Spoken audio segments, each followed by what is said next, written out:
Hello to all my friends out there. Here we are again, another day in the pandemic. Someone said, I'm glad you didn't call it the lockdown. I'm glad you called it the self-isolation. Here we are again, another day in the self-isolation, if we know what's good for us. So, I've been eating some pretty cheap food for a while. I mean, that was some cheap food, you may have noticed. And so, if you eat the cheap food quite a bit, then you can, let up a little bit. So, Walmart is the cheapest place for Diet Coke, 74 cents. So, if you buy the Walmart brand, even though you might not like it as much, Diet Coke in some places is $1.76. I can get, so that's a lot. You get 2 of these for the price of 1.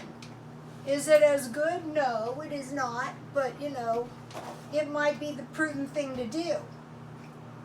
And then I made some chamomile tea for myself. This stuff is ruining my teeth. It really is. However, I'm going with it for now.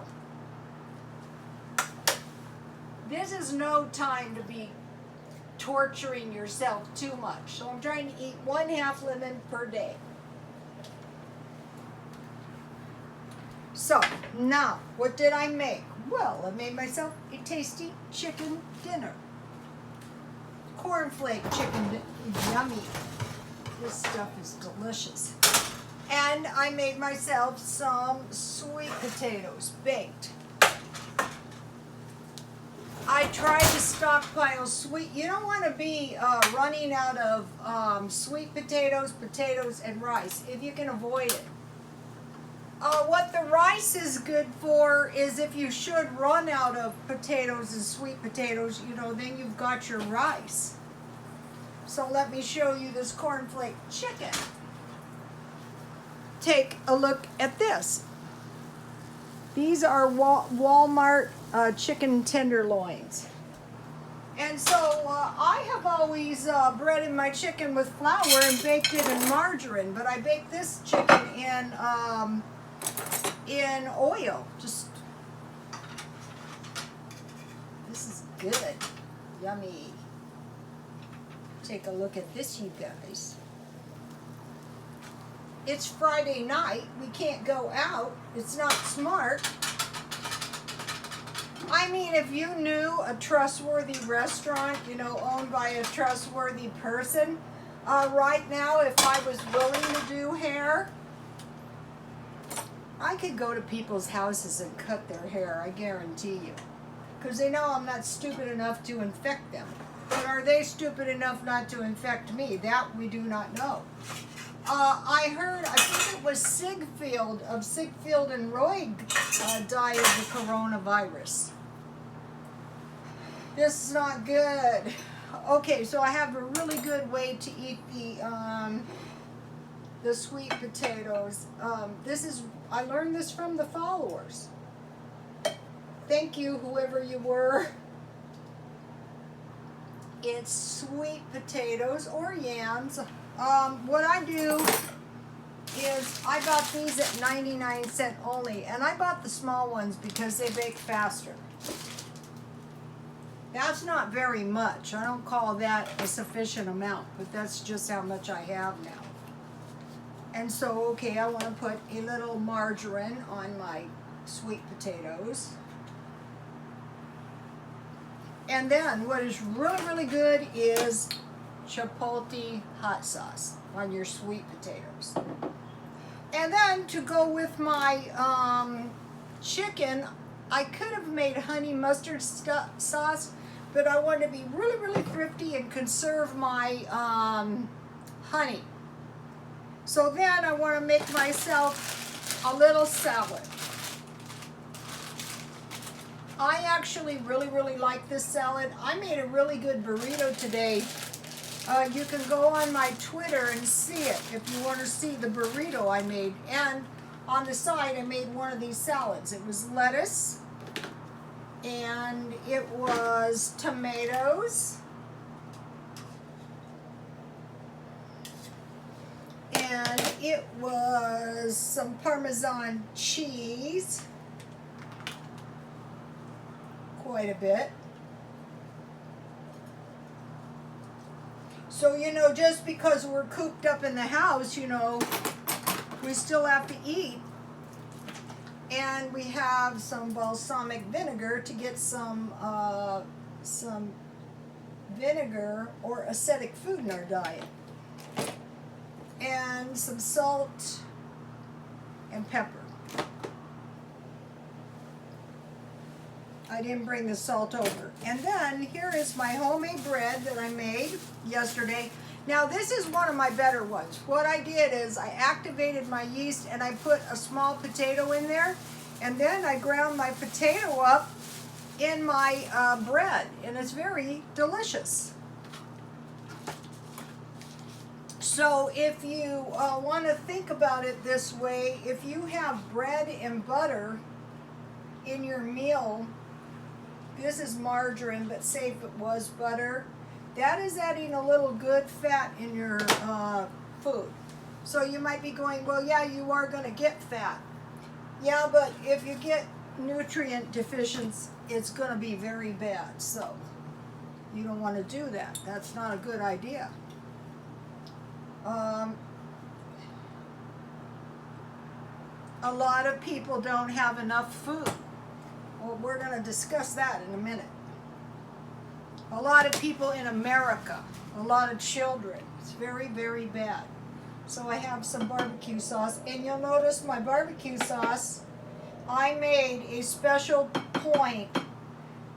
It's been this whole year to buy as much stuff as I could find at 50% off, dented cans and, you know, discounted packages.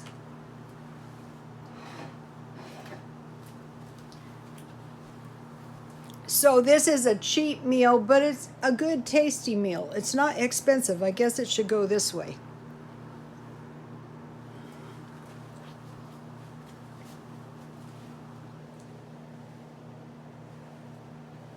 Okay, yummy.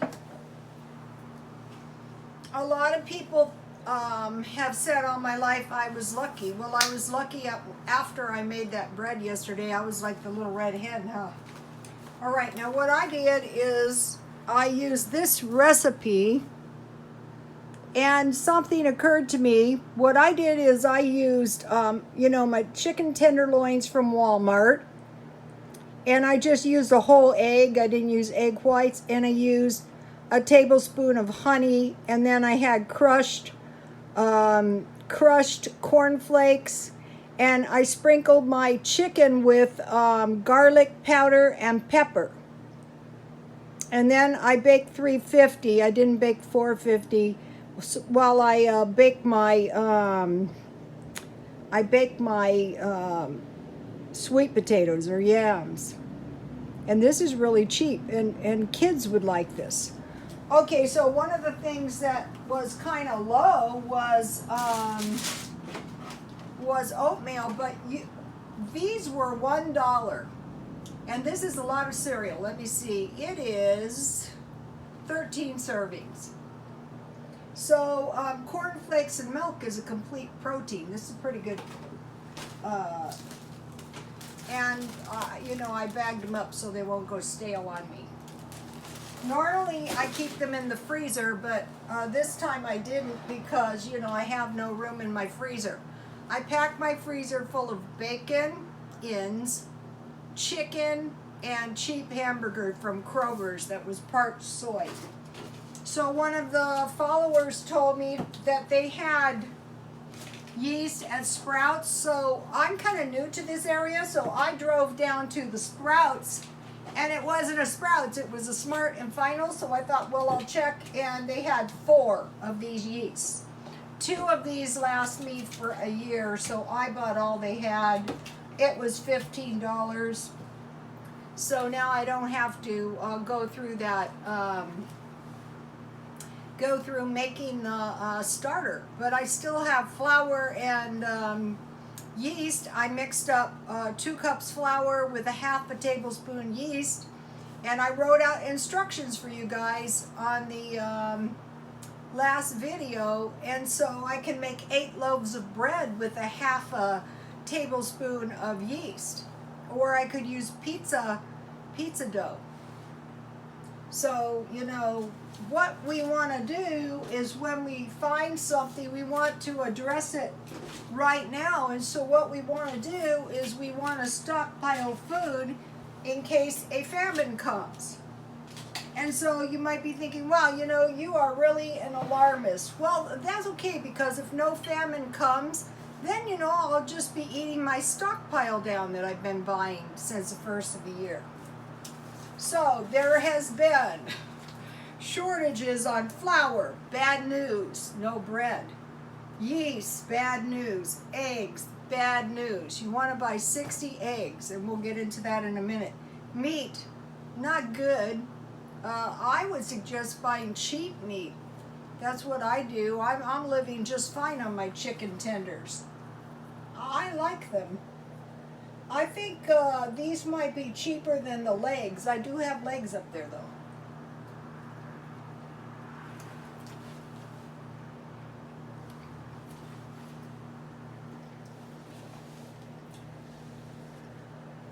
Okay. Eggs, meat, cheese, because you can substitute some cheese. I've had no real problems finding cheese, and milk. That way you won't be deficient in dairy, and you can make some yogurt. Now, let's say if you go to the food bank, they give you beans, rice, potatoes, pasta, and peanut butter. And then if you had bacon ends, bread, now your bacon ends would go with your beans. Your bread would go with your peanut butter. Eggs would go with any of these. I make really good burritos. It's I fry like a flour tortilla with refried beans and an egg and cheese. It's very tasty. Cheese and tomatoes. If you have tomatoes, you can use those to make chili. You can use those to make tomato pastas. I've done quite a few of those. Okay, so now a lot of people, not just me, say that this current economic situation is most similar to the Great Depression. And why do we say that? Well, because of the jobs. And so we want to look at the jobs. We want to look at the dollar. We want to look at gold. Okay, the dollar could be basically useless. I think our dollar is pretty good backed by gold. The gold, though, could hyperinflate. And so then what would be the next logical place? Food. And they could brokerage food in these countries that don't have enough food. You know, oil could collapse, all kinds of things. Our food can make us strong, but it could also lead us into not having the food we're used to. So now we want to say, okay, now what do we see these filthy rich people doing? They're cashing out and they're hanging on to their cash. That's exactly what we should be doing. We should be hanging on to every single penny. Don't spend a penny. Hang on to your cash, just like they are. If you look closely, that's what they're doing. I had to cash out my house once. I knew it was coming, and I cashed it out by noon because I had it ready to go. The first lady who walked in there said we could live here. She could see that all they had to do was move their stuff in there. When I had to move the apartment, I was out of there in 4 days, and believe me, they were nothing but happy because it was ready to go. They know it, and I know it. Okay, so you're going to be looking for resource dumping, like real estate, like some people. So, we're going to say most likely. Another thing is, they're saying, well, this job loss came on as in a matter of months, whereas the Great Depression came on in 3 years. No, no, no. These shopping centers and businesses have been going down for a while. It's just escalated now. If they open the economy up, people like me, and there's a lot of people like me, are not spending our money. That's not a smart thing to do. We want to, pull in all our assets, prepare if we have to start dumping ourselves, prepare for the worst, prepare for a depression so we don't suffer. Okay, you guys, please like, comment, and subscribe. Nice comments, and God bless you all.